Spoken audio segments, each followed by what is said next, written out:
Hello, everyone. Welcome to another episode of The Rational Standard. Eventful week already, just judging by the last 2 days, I think, or gee, let's say the last 10 hours, I would say. I'm joined by Ayanda Zulu, Zakhele Mthembu. We kind of last week alluded to the G20 happening this week and that we would probably discuss it in this episode. Lo and behold, certainly that's what's going to be our main topic of discussion now, just because of, I think,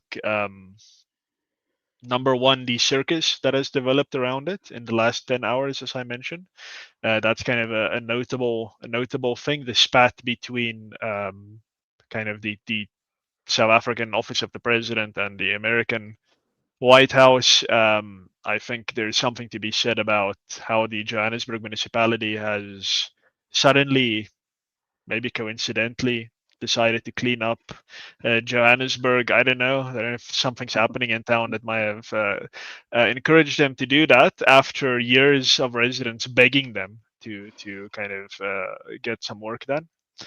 And then I also think just something that gets lost in discussions about the G20 is uh, forget about South Africa hosting it, forget about Trump boycotting it or whatever. But what is it that these people are trying to do? Like, what are they meeting about? What is the agenda? That is really getting lost.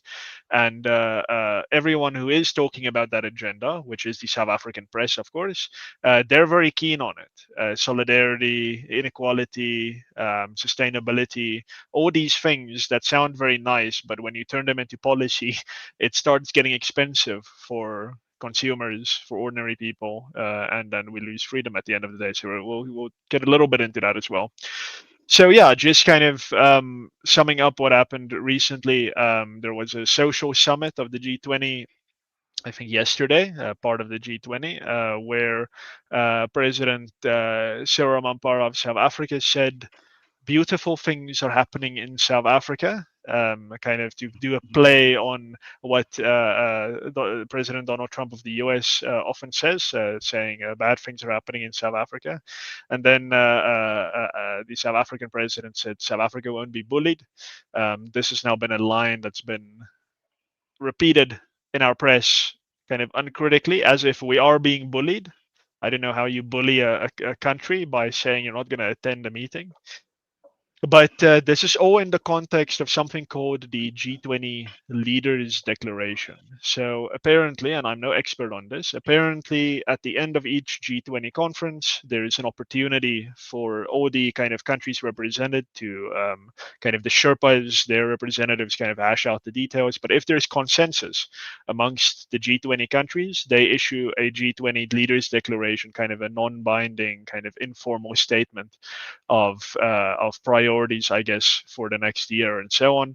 Obviously, the requirement here is consensus, and given that some countries are boycotting, specifically the United States, Argentina, and others have sent other representatives other than their heads of state.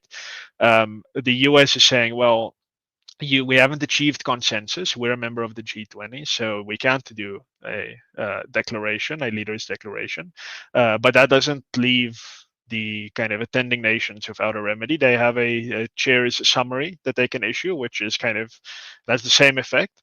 But this is now blown up into the dispute, and the South Africans have now twisted what the Americans have said about that into being like, well, they're walking back their non-participation. The Americans now want to participate in the conference, when in fact it seems like the Americans are just trying to arrange for their most senior diplomat in the country to receive the handover, because the US is the chair of the G20 next year. So there has to be a handover. And when this now happened, the South African president said that we welcome that the Americans are now coming back and participating. Yippee. And While he was saying that, his own spokespeople said, no, no, we won't accept the American representatives. So again, the one left hand of government doesn't know what the other left hand of government is doing. Kind of same old story. The president says he welcomes it. His staff says that they reject it. Um, And the Americans clapped back. They said, and I quote, "He's running his mouth," referring to Ramampara. Of course, the South Africans didn't like that terribly much, but of course, that's to be expected. So yeah, that's kind of the summary of what's been happening up to now. This is still a developing story as we speak. The conference is starting tomorrow, I believe, the 22nd. Yeah, let's get into it. Ayanda, let's start with you. A lot has been happening. Lots of dimensions to this South African press, South African government, American government. What are your thoughts? Is this a circus or what? Yeah, thank you very much, Martin, for that introduction. I think it does provide a lot of clarity, as we host the G20 summit. So really from me, I think there's just 2 points. The first one being, of course, that what is becoming clear to me by the day is that this diplomatic tension that exists between South Africa and the US is not just informed by certain issues that have been raised by stakeholders in our country. I think there is a broader dynamic at play here, and it speaks to maybe different agendas that both countries have globally. Where South Africa, on one hand, in my view, appears to be advancing a more inclusive, quote unquote, agenda globally, with focus on issues like climate change, inequality, taxing rich people globally. There's also a debt relief agenda as well. And America, on the other hand, appears to have serious differences with this kind of agenda. And this is why it has said, as you've noted, that South Africa mustn't push for a joint declaration. It will block any attempt by South Africa to push for some kind of consensus, really, in its absence. But onto my views on our agenda, which is around 3 pillars, as you've mentioned: equality, solidarity, and sustainability. In particular, on 2 things, which is global inequality and debt relief. But debt relief first, I'm right, which is something which Ramaphosa himself has said we will be pushing very much as we go into G20 in terms of restructuring debt, and things of the like. Now, I get that debt is a serious problem on the African continent. It really is a drag on many states and their economies. But what worries me is the question we aren't asking in this discussion is, why do we have a debt crisis in the first place? What makes African states run to the IMF and the World Bank in the first place to go and look for loans? And the answer to the question is fiscal mismanagement, one issue, one major issue, and corruption as well. At the Free Market Foundation, we have our Liberty First initiative. And a key pillar of our Liberty First initiative is limited government, which underscores the importance of fiscal discipline. Having a fiscally disciplined government that spends well, that spends within its means, doesn't spend beyond its means, and manages debt sustainably, and doesn't balloon our deficit as our own government in this country is doing. And that avoids a situation where you actually go to the World Bank and the IMF and you have to loan money. So what worries me is we're not hearing that. What we're hearing is the usual reflex to externalize the problem and to argue that the global financial system is somehow rigged against the African continent. And I think the real problem here is internal. And as Mbeki said many years ago, what needs to happen in Africa is we need to look internally. A critical self assessment of the continent is necessary. What is going wrong? What are African states getting wrong? How can they adopt more sustainable spending habits that don't drive them to the IMF and the World Bank and don't land us in a position where we're now asking to be pardoned for debt?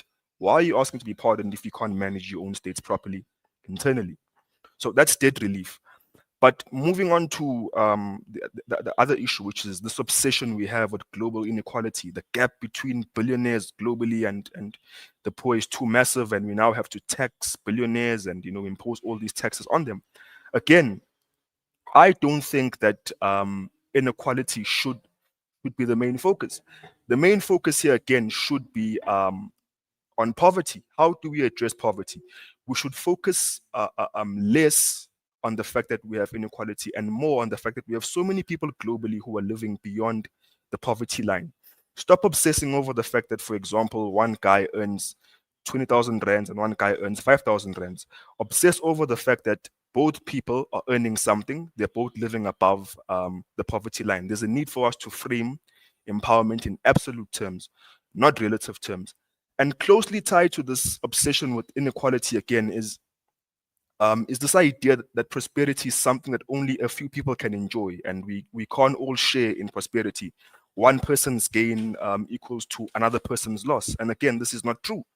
Prosperity is something we can all share in. You can have billionaires, you can have rich people, and you can have other people as well who prosper alongside of them. We need to move away from this idea that prosperity is something which is only shared by a few people.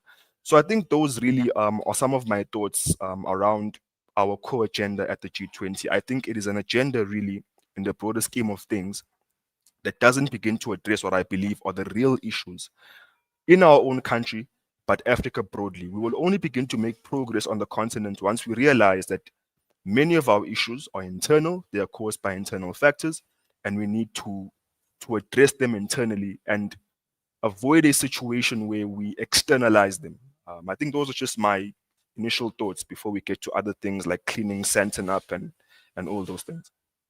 Mm. Crucially important points. Very well said. Zakes, your take on this whole story. Yeah. I I find the diplomatic tension, right, to be very interesting between the US and South Africa. It is, yeah, it'll be something for scholars to study in the future. And I think it'll give us a whole lot of insight, right, in the multiplicity of factors that influences this. Yeah, I firstly, it is by de facto impossible to have consensus when one party is not there, right? Consensus needs everyone to be there.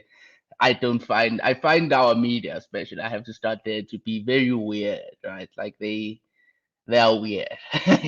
They are weird, and not in the sense that they don't care about the truth, but they have this vested interest. Maybe for me, since I'm like an anarchist and maybe I am not that patriotic, even though I understand where they're coming from, but they have this need to present, I guess, the South African president as, this good guy. They are pretty much trying to be Fox News for Ramaphosa, right?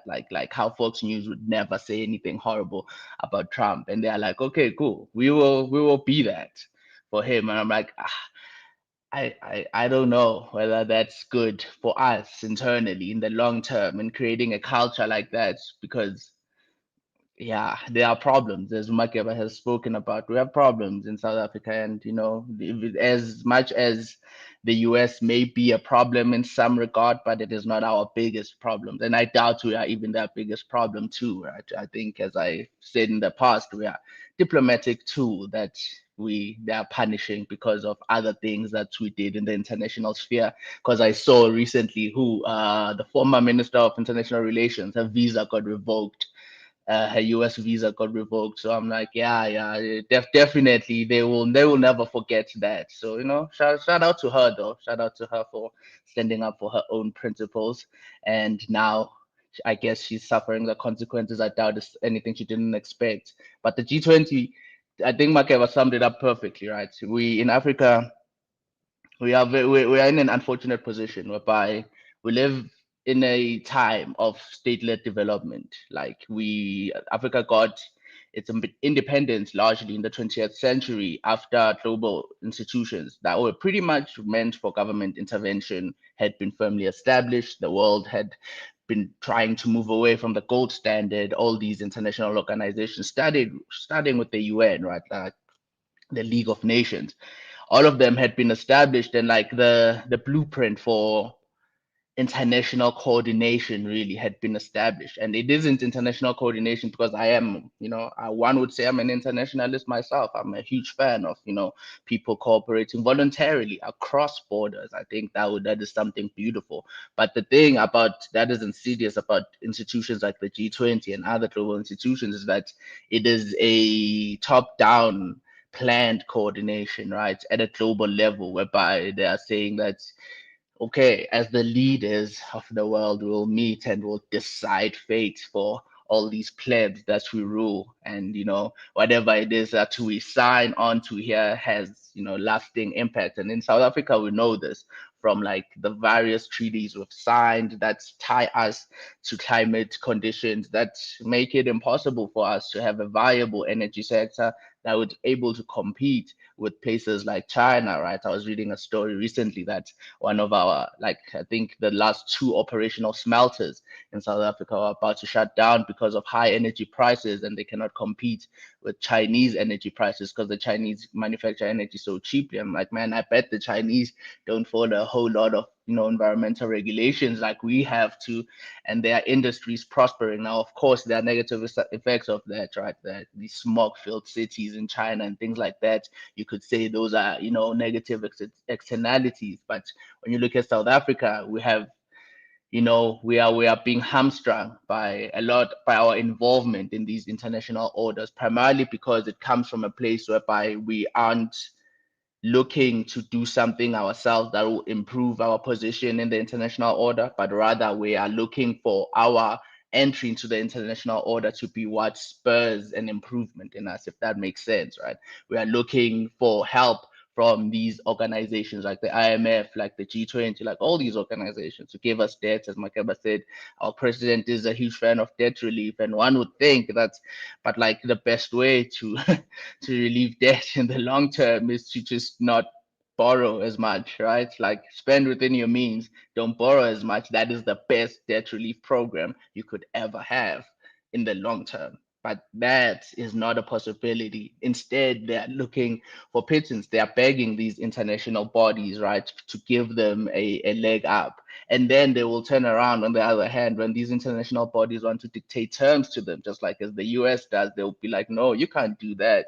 But be like, no, but like you're begging, the West to give you money and to like not have you pay back as much money as you borrowed for them. So like you do understand that it puts them in a very awkward position to have to use the stick. They thought you understood this when you came and asked for money from them. But like, yeah, it has been a very interesting, time, as I said. I think the analysis of it from like people interested in international relations ought to be very interesting. But for me, it is concerning, right? Like we the things that we need to do to like really change the course of the African nation or the African continent, really, right? And all of these African nations, we aren't taking them. And instead, our theme, right, on the first G20 host on the African continent is inequality, as Umakeba has spoken about. And I get people who are obsessed with inequality, and I'm like, I hate state,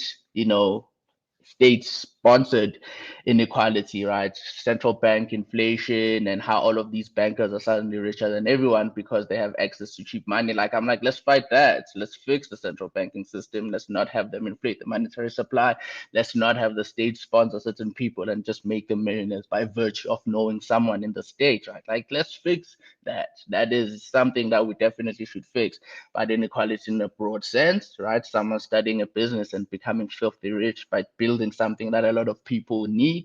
No, like we need that so that another person is motivated enough to want to do something amazing for us, right? I was talking to a friend of mine about how I don't even like the CEO of OpenAI, right? Like I don't like the guy. I think he's kind of weird, but like I don't need to like him for me to enjoy his products. He doesn't need to like me for him to build something that will help me. Like, and this is the beauty of free markets. I'm like, and we aren't focusing on that. Like the G20, like that is what Africa needs. Like South Africa, we are like literally we fumbled the ball, the bag, right? We could have advocated for a very good policy direction, but something that will never happen, of course. Unfortunately, we hope in the future it will if people like us, influence more of the population. But man, we could have went in the opposite direction, in the direction Ayanda spoke of. Instead, we are going in the direction that will have negative consequences for us, right?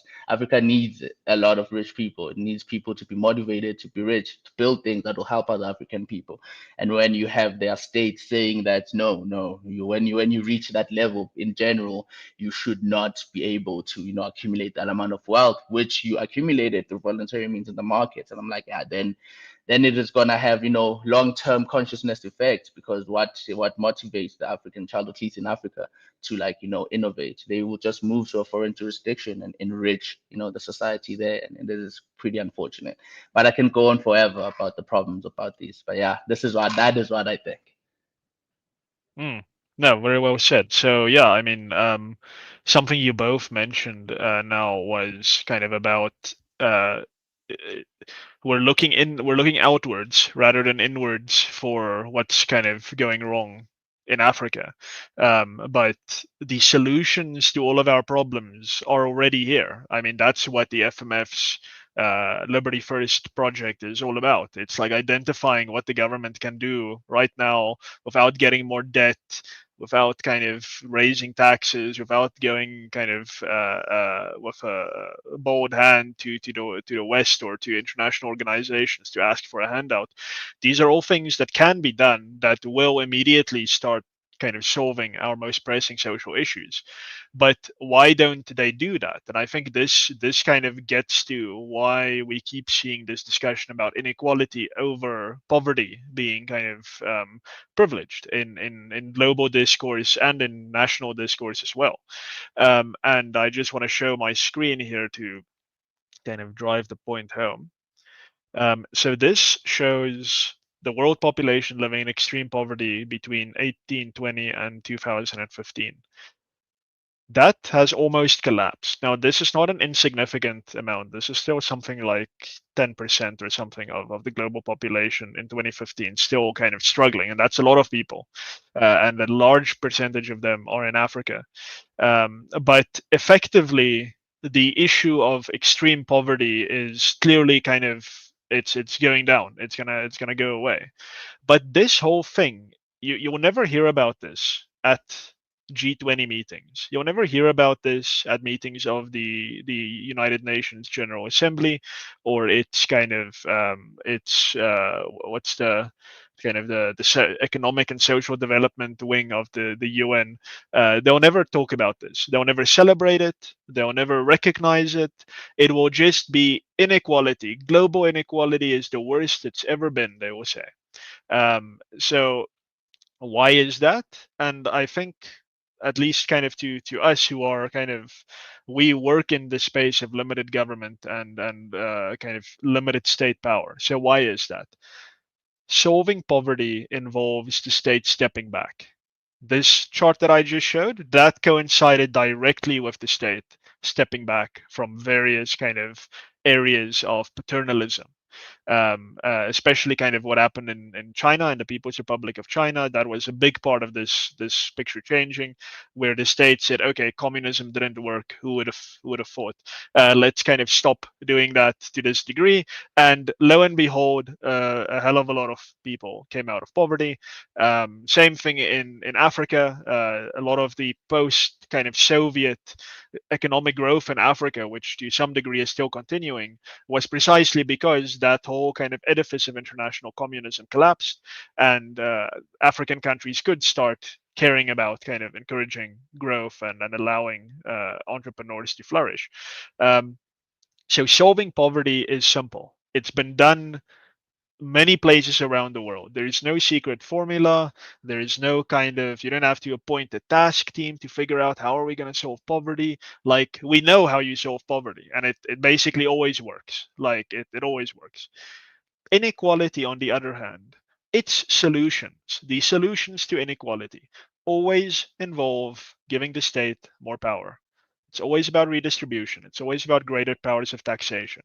It's always about powers to kind of redistribute wealth from the wealthy, but only the private wealthy. The state wealthy get fabulously rich, but the private wealthy, they get kind of redistributed, and their income doesn't really get redistributed actually to the poorest of the poor. It gets redistributed to the political elite, specifically in Africa, unfortunately.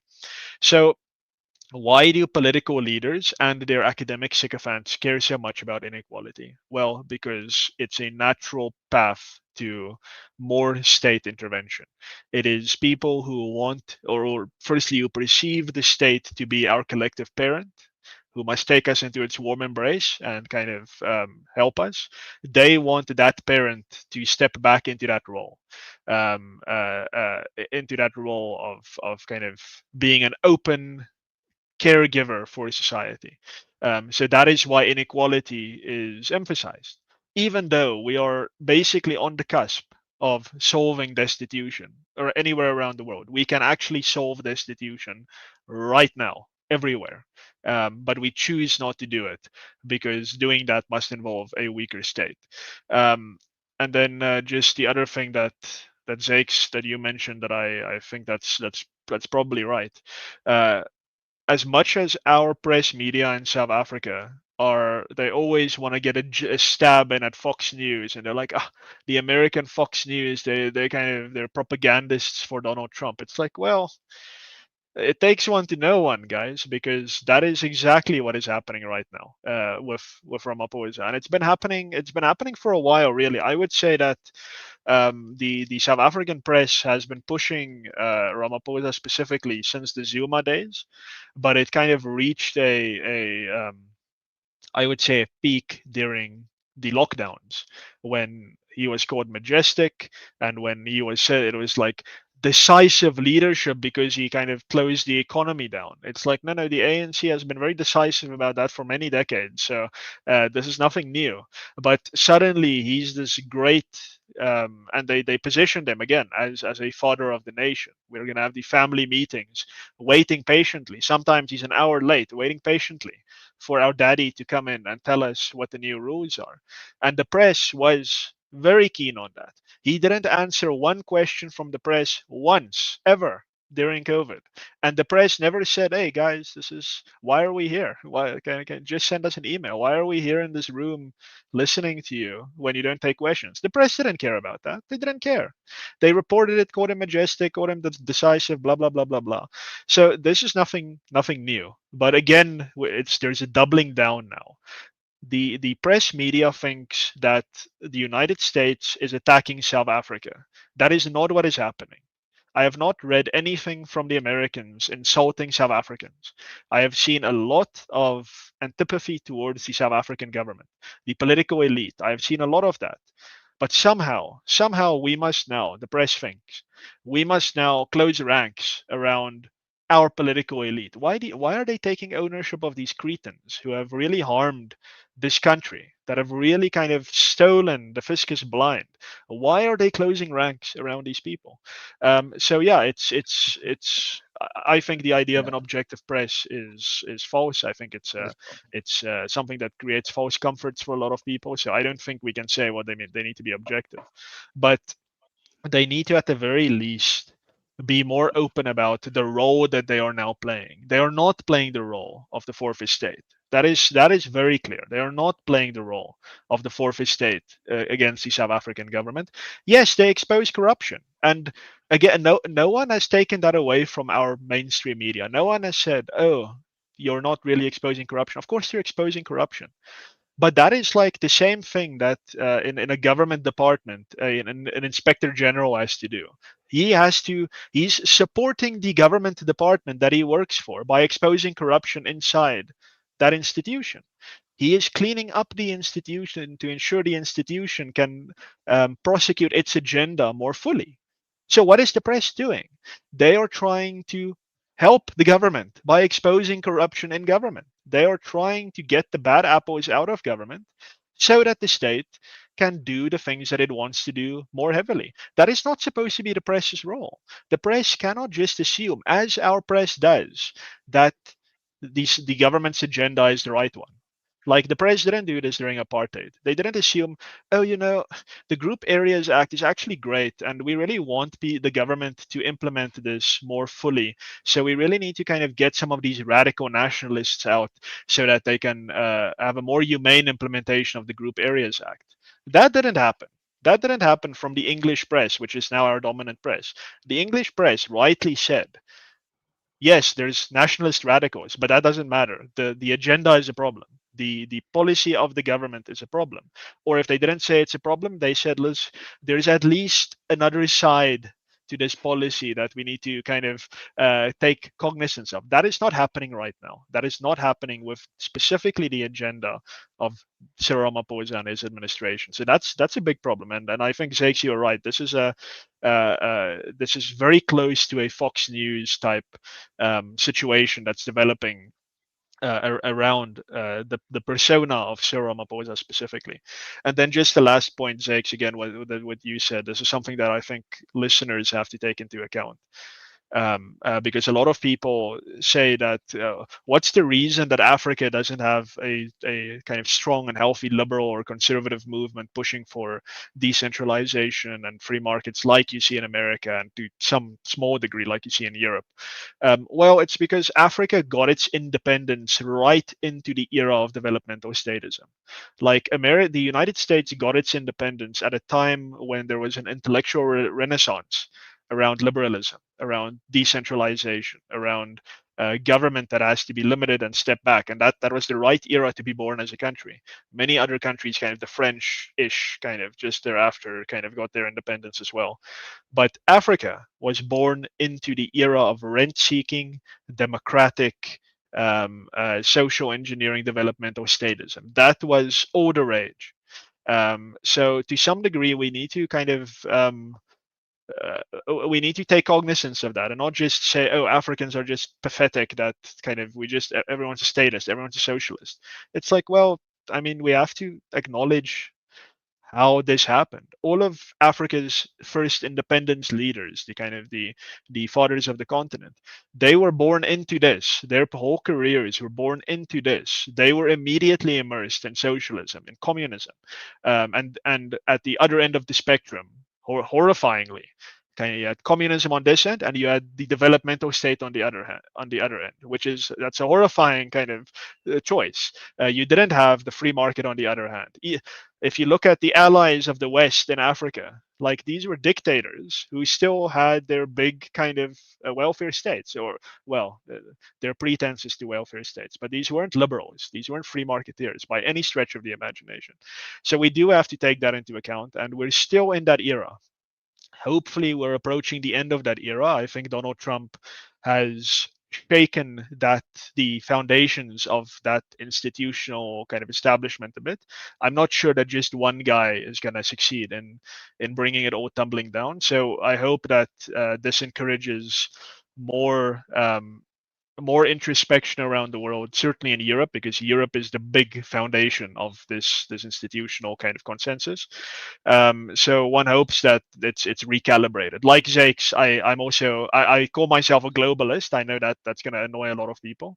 I am definitely a globalist, and I lean into it. I think that there is a role for international institutions, but what we have now is not just, oh, we're cooperating. No, these are rent-seeking institutions that have as their top priority the decimation of wealth creating mechanisms around the world.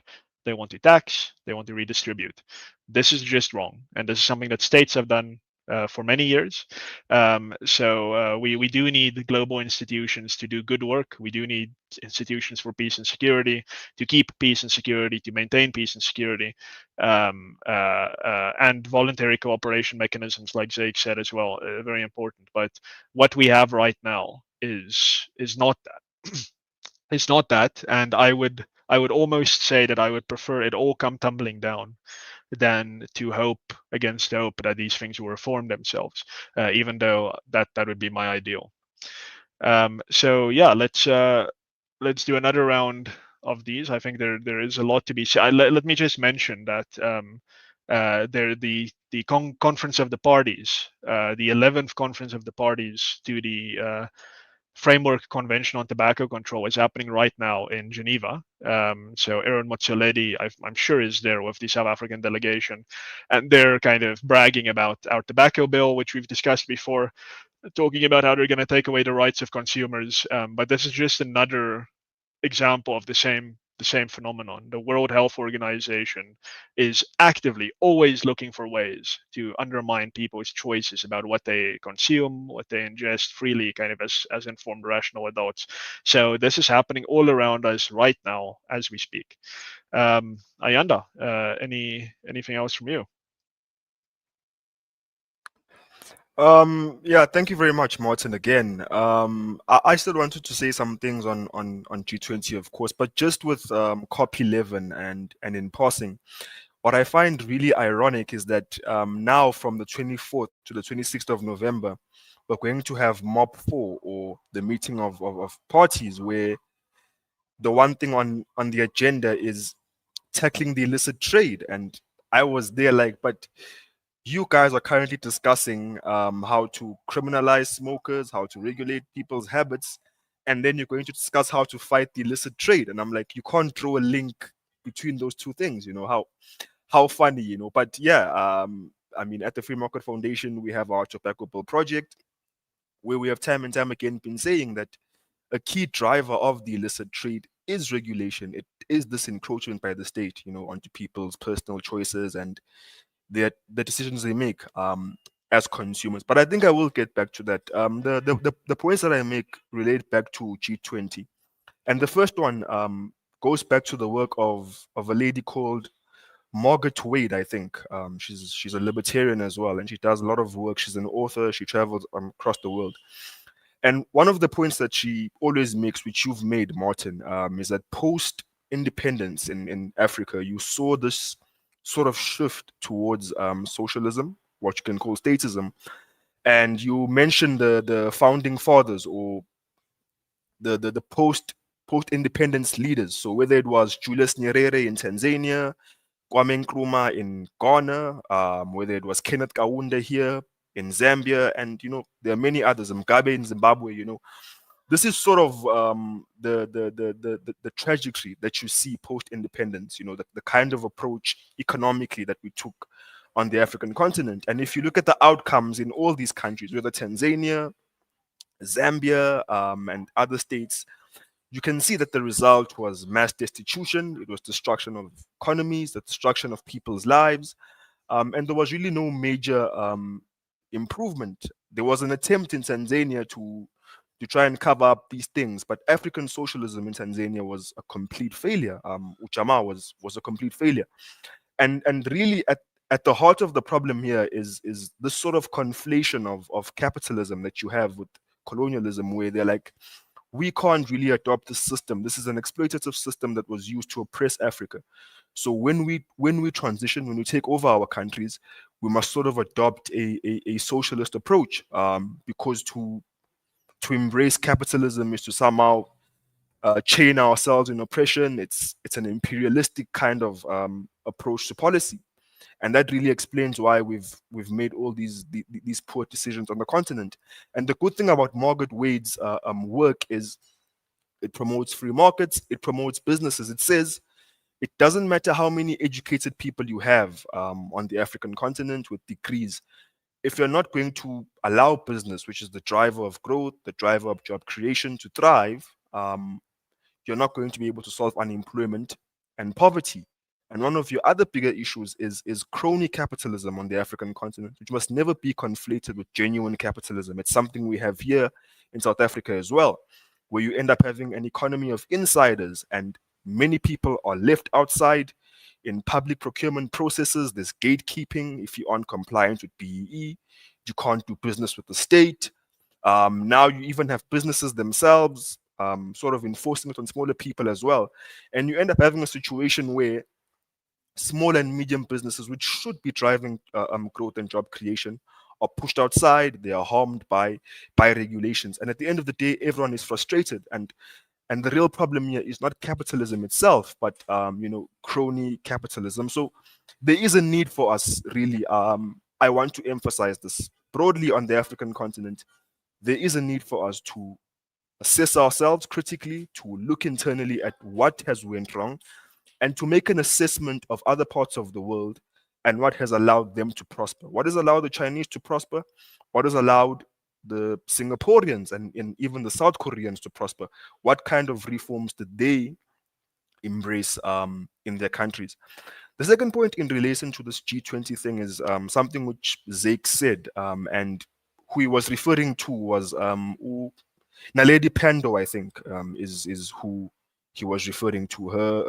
Her visa was revoked, and that reveals another factor here at play, which I think is important, which is our decision to take Israel to the Hague.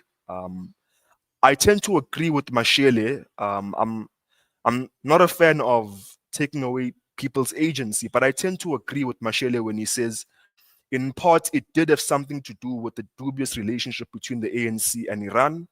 I do think that Iran, to some extent, may have had a role in getting us to take Israel to the Hague. This is my view. Of course, you can disagree with it, but the ANC has a very, very weird relationship with Iran. I even have reason to believe that there is money being funneled by Iran into the ANC. But my point being that we are being punished, I think, in part for taking Israel to the Hague. I think that is another factor here that is at play. To my last point on this G20 thing is again what Zake said earlier on. What you have here is Ramaphosa trying to leverage whatever of this image of us as a rainbow nation that is committed to reconciliation. It's him trying to leverage that image to try and attract investment from investors. That is the kind of approach that you have. You know, we're still a good country. We're still committed to all these things. So come and invest.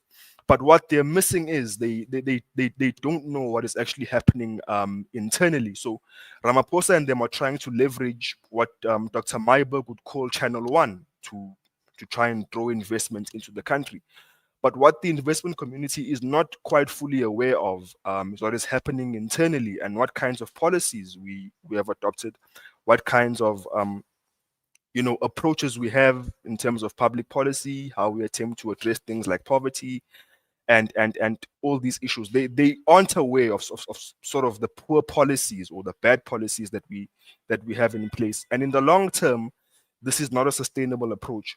What you want to do is to make those systemic reforms internally and domestically, to adopt the right policies that are going to allow us to prosper, and to realize that much of the investment that we need in South Africa is actually in the country already. This is not to say that foreign investment isn't important, but there is so much capital that is locked in this country, people who have money, but they aren't investing this money for the right reasons. I think Dr. Mthembu the other day mentioned a very good point. He said crime is one factor which discourages investment, and if you aren't going to bring it down, you can't attract the investment that you need. So there's a need for us to look at all these factors that are discouraging investment, both externally and internally, and to really see how we can attract more investment into the country. Very well said. That's nice. Zakes? Yeah. Like, I think really on the G20 issue, right? Starting with Makeba's point, I don't like this issue of Iran and the ANC, right? Is there evidence of this beyond what you feel like? Because like I feel like, man, there's no evidence of this, and it's clear to me Iran is opposed to Israel in the international order. The ANC, mind you, you must if you contend that the ANC that it's receiving money from Iran for its Palestinian cause, then it must have been receiving money from Iran from jump, because from jump the ANC has been down, for lack of a better term, with the Palestinian cause. They've always, championed it. So that, notwithstanding the fact that there is no evidence whatsoever of this, we haven't seen any money transfers. It is just, hey, you know who could have done this? The Iranians. I'm like, I don't know, man. It plays too easily into the narrative of the Israelis who are opposed to the Iranians, right? And also it very motivates the allies of the Israelis, who are also the Israeli state, at least, right? I'm sure there are a whole lot of cool Israeli people, but of the Israeli state to, and its allies in the US to pretty much act against anyone who may be associated with Iran. I'm like, nah, that's we need more evidence, at least of the ANC doing that, because there's proof, right, of the ANC believing in this cause. Even though you may disagree with it, they believe in it. They took the Israeli state to The Hague. And I do agree, at least with you on this regard, Makeba, we are still to a degree being punished for it.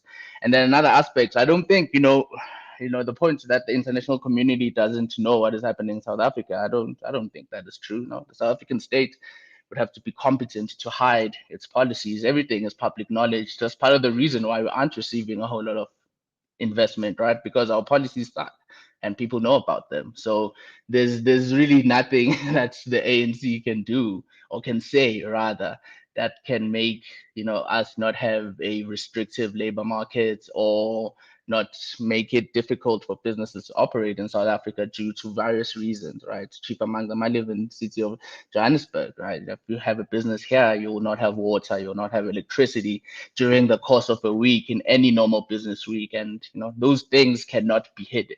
So there's that too. Although I do agree that for the ANC, the projection, right, of this image as, I don't know, good guys, I guess, right? Since the U.S. government is saying they're bad guys, right? The Trump is saying that there's a genocide against white people, and we all know there isn't.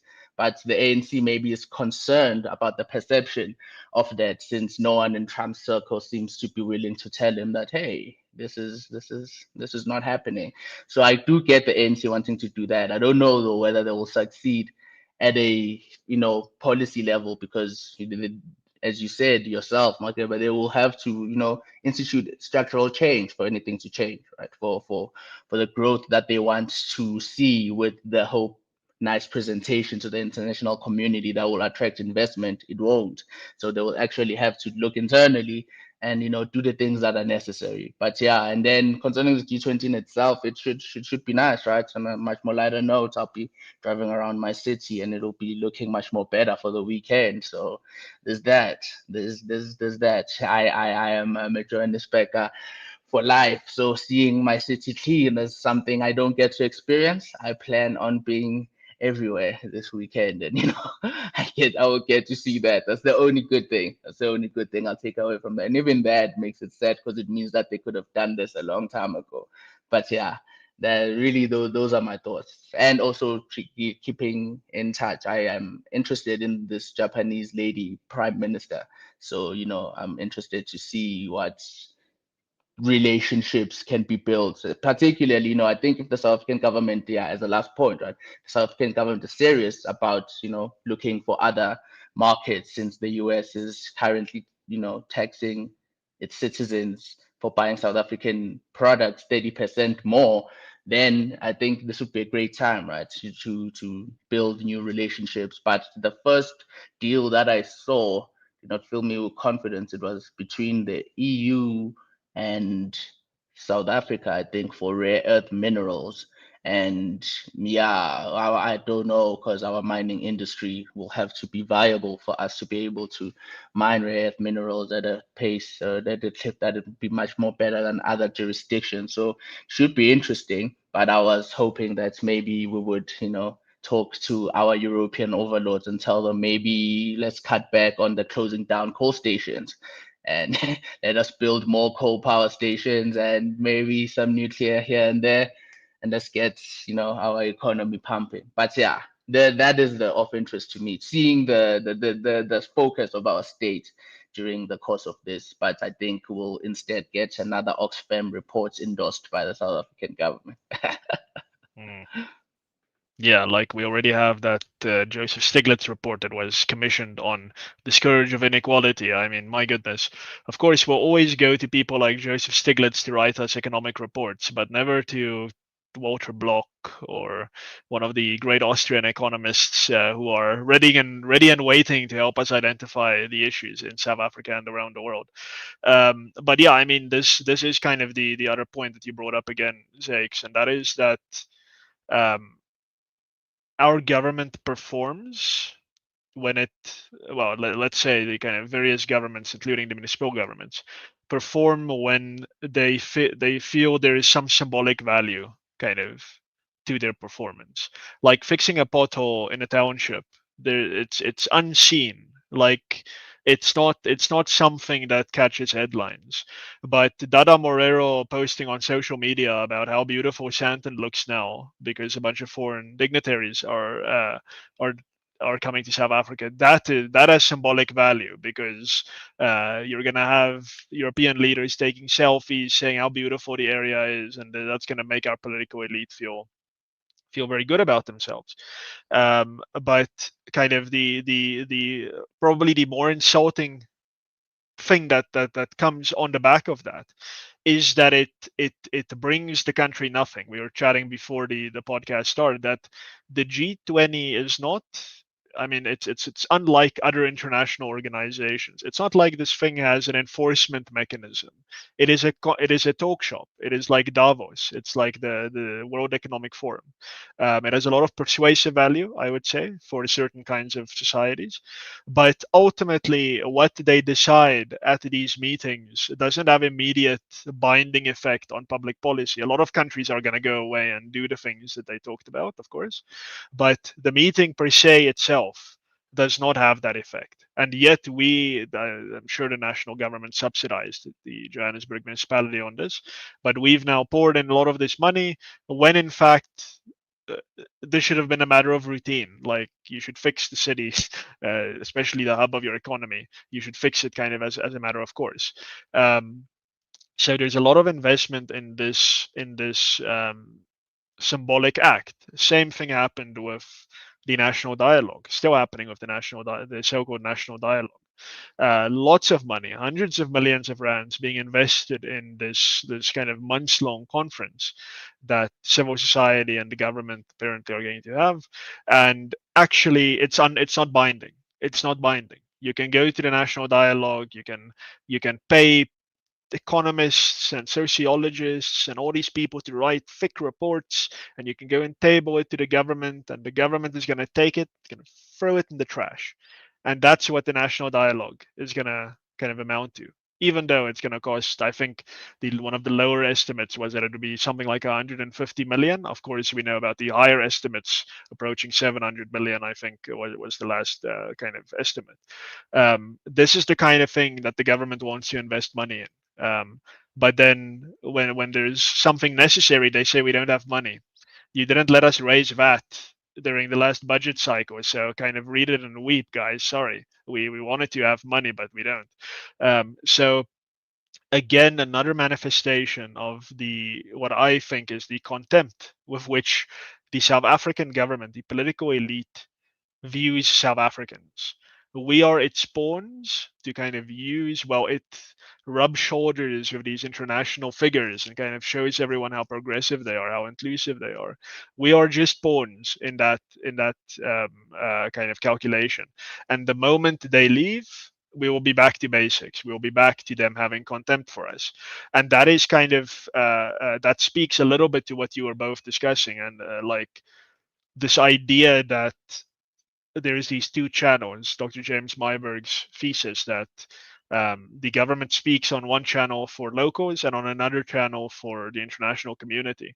And Zakes, I mean, you're right that obviously the world knows. The world obviously knows, but there does seem to be some kind of psychological block that our political elite has, where they think that in these moments of international attention, that is when the world is looking at us. And then when they leave, then we can go back to kind of telling South Africans a whole different story. And they don't seem to realize. I think, of course, they realize it at some level, but kind of overtly, they don't realize that the embassy staff is still here. They're seeing everything. They're reporting back to their own countries. It doesn't matter what you're kind of projecting out during these moments.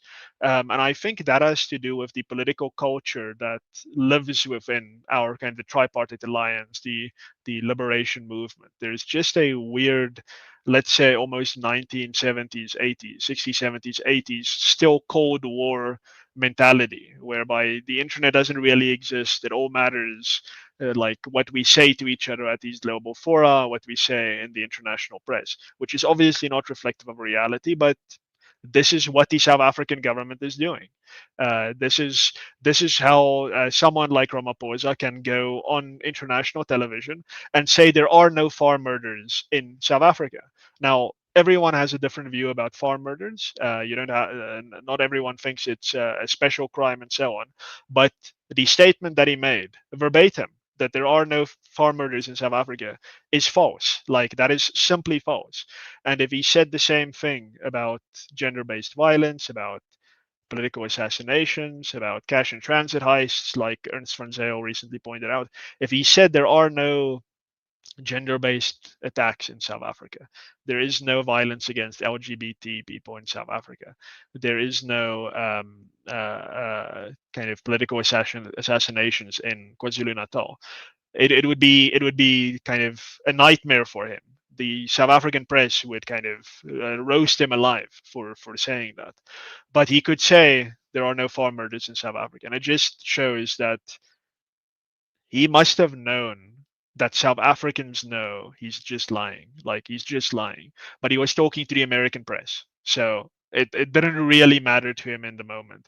So there is something going on here, and I think it does merit further study, really, by people like Dr. James Myberg, by honest academics, to really just try and untangle this weird two-channel behavior by the South African government, because you don't see it from I would say from Western governments. I don't know about other African governments, but you really do see it from the South African state. It's quite a bizarre state of affairs.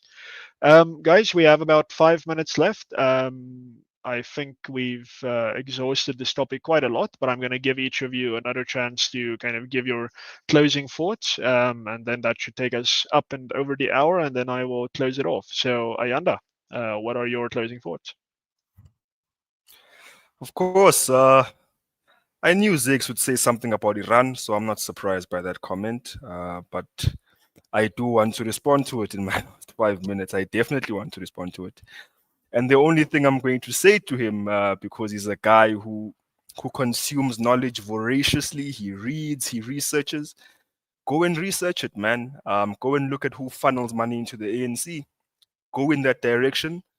Please also look into the work that Gift of the Givers does in this country. I'm not denying objectively that Gift of the Givers does good work. They do good work in communities, humanitarian assistance and aid. All of that is good stuff. But just please go and look into that. I want you to go and look into that. And I want to reiterate my point on this again.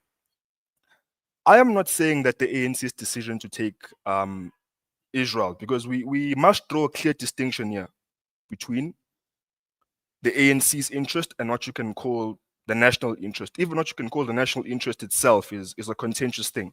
But we must draw a difference between what the ANC wants and the ANC's interests and what I believe are the interests of the country.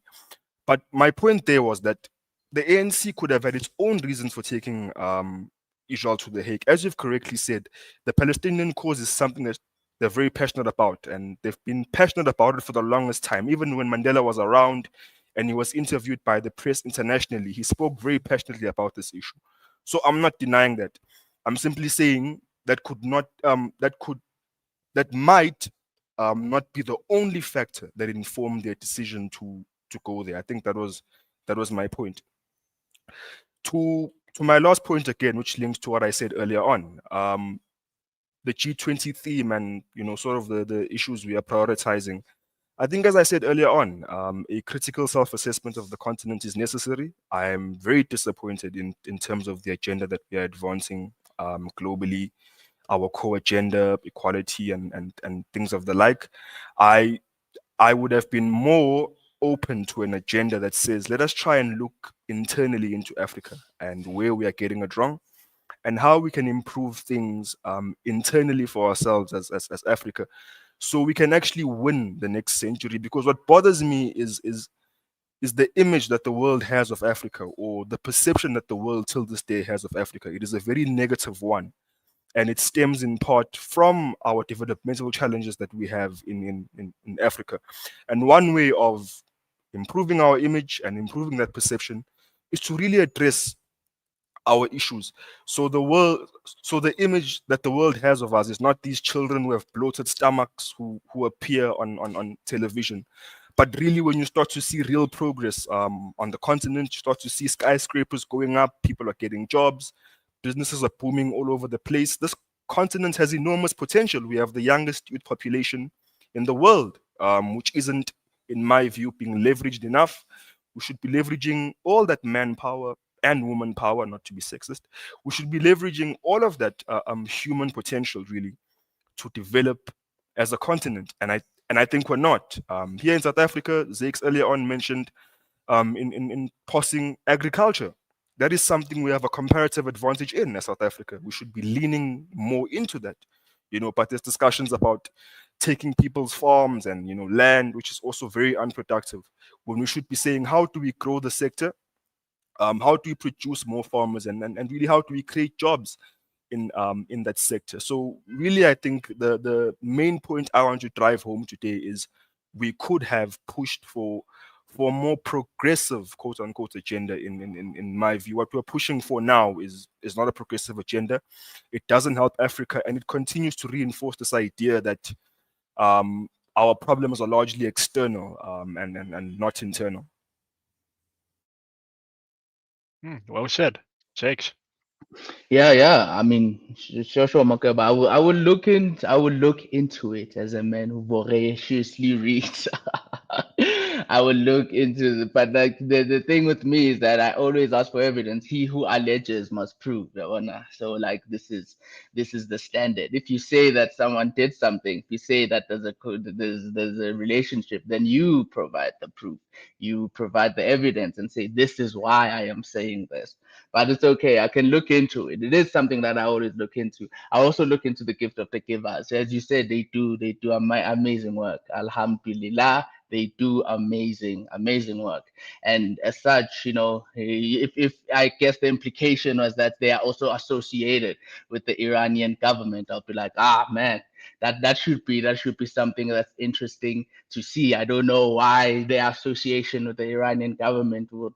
I guess it doesn't detract from they are doing good work. It was just, they are also associated with the Iranian government, like the ANC, I guess. I don't know. It'd be nice though to meaningful evidence. Just give me the evidence and I see and I'm like, okay, you were right. But until then, it's just like pretty much sophisticated gossip, for lack of a better term. It's like, hey, they could be scheming.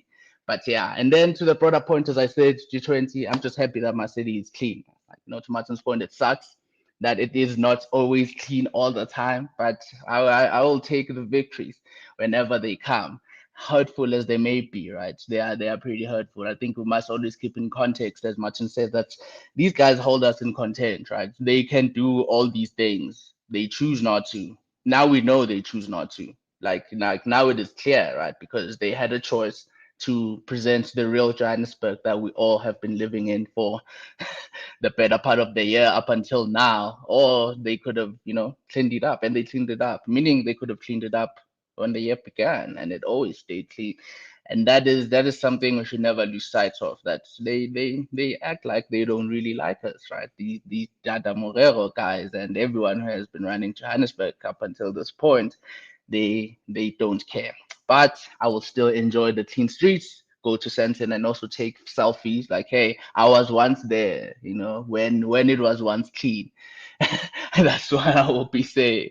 And yeah, and then to Makaba's point about the type of agenda, right, that we should be proposing the G20, I think I agree with him, right? That we should be pushing more progressive agenda, even though they won't call our ideas progressive, right? I saw this video in the South African media, I think from Daily Maverick. I can't remember, but like a proper left-leaning guys, and they were talking about how the U.S. government is opposing, the progressive global order with with its moves and things like that. I'm like, man, the progressive global order is not very progressive for Africans, right? If you look at the results ever since the progressive global order, we haven't necessarily gotten the good results from said global order. We are still, as Makeba said, associated with poverty, and not having things, really not having an ability to sustain oneself, to to protect oneself. And the only way to do this is to accumulate resources. Best way to accumulate resources is by allowing people to be free to help one another, to innovate, and through this helping one another and people owning the things that they're helping one another with, before you know it, just like magic, it's the only magic wand that there is, really. A whole lot of people will start being very, very wealthy and improving their standard of life and improving their community standard of life and their societies and their nations. And who knows, maybe one day the entire continent itself. So, yeah, that is what the G20 could advocate for. Unfortunately, it won't, as I said. But yeah, hey, clean streets. I should, and I want to emphasize this: clean streets. That is that is cool. Yeah, thanks. I mean, if there's any doubters still amongst you on kind of whether free markets work, as I always say, there is no example on the planet of a country with a free market that is poor. There are many free markets around the world. There is no absolutely free market around the world. But if you look at indices like the Economic Freedom of the World Index, the Heritage Foundation, for what it's worth, Index of Economic Freedom, the countries closer to the top, they are all not poor. Everyone on the left tells us that capitalism breeds poverty. All the most capitalist countries are wealthy. And if you look at the bottom of that list, not one is capitalist. They all have these developmental states, these extractive states, these caring governments. So don't doubt that what the FMF advocates through its Liberty First project works. These things do work. Like, this is just one-to-one reality. On the other hand, developmental states work sometimes, not always, sometimes, under very controlled, very specific, very kind of ideal circumstances. Japan receiving kind of train loads of American money. Yes, then the developmental state works. Germany receiving train loads of American money after World War II. Yes, then the developmental state works. We are not going to be receiving train loads of money from anywhere. These 100 billion euros here and $100 billion there for the just energy transition. That is not the type of train load we're talking about. We're talking about real money here that you need if you want to pull this off. It's not going to happen. Free markets always work, no exceptions. So let's just commit to that. Organizations like the G20 have to understand that and have to focus on that, but they won't, because they want more state power, and you do not get more state power if you address poverty. You get more state power if you address so-called inequality. That's going to be the G20 this year, starting tomorrow, 22 November, and I think it's up to Sunday. And then we'll see what happens with this global consensus declaration. It's going to be interesting to see if they do issue the declaration, how the Americans will react to that, because clearly there isn't consensus. The rule is you need consensus. So yeah, we'll see. We'll see if they receive the American representative to hand over the chair of the G20, the presidency, to America for next year. I think that's all still going to be, the circus is going to carry on, I think, into the weekend. So we will probably mention some of that in next week's episode. But for now, I want to thank everyone for joining us. Everyone who joined us live, we really appreciate you. And everyone who watches this a little bit later, thank you for making the time. Please do like this video if you enjoyed the content. Do subscribe to the Rational Standard YouTube channel. Click the bell icon if you want to be notified of when we upload new content. Please visit the Rational Standard Substack. That's rationalstandard.com. As you know, we're primarily a written publication, so you'll find new articles there basically every single day, always insightful about what's happening in South Africa and beyond. And please share that content as well and restack it on Substack. But that is it from us this week. We want to ask you to enjoy your weekends. Don't listen too much to the drama happening in Sandton. We'll catch you up on that next week. All right, everyone. Cheerio.